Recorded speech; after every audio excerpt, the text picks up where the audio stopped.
बिस्मिल्लाहिर्रहमानिर्रहीम। अस्सलाम वालेकुम।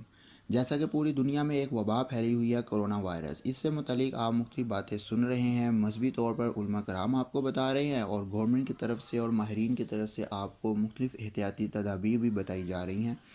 अब उन सब बातों पर अमल करें और उन एहतियाती तदाबीर को अपनाएं।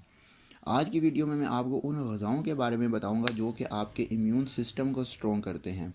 अब इम्यून सिस्टम क्या है? इम्यून सिस्टम जिस्म के अंदर एक दिफाई निज़ाम है जो कि बीमारी पैदा करने वाले ऑर्गेनिज़म को जिस्म के अंदर दाखिल नहीं होने देता। तो उस सिस्टम को स्ट्रॉन्ग करने के लिए कौन सी ग़िज़ाएँ हैं जो हम खाएं जिससे इम्यून सिस्टम जो क़ुव्वत मुदाफ़ती निज़ाम है वो स्ट्रॉन्ग हो, ताकतवर हो। इनमें सबसे जो इम्पोर्टेंट न्यूट्रिएंट्स है वो विटामिन सी है। विटामिन सी रेस्पिरेटरी ट्रैक के जो वायरल इन्फेक्शंस हैं उनको किल करता है और उनसे महफूज रखता है।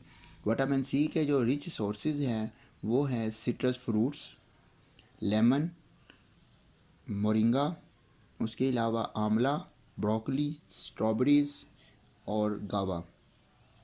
इसके अलावा विटामिन ए, ये भी इसका भी रोल है इम्यून सिस्टम के स्ट्रॉन्ग करने में। और विटामिन ए का जो रिच सोर्सेज हैं वो हैं carrots and moringa. Thank you very much.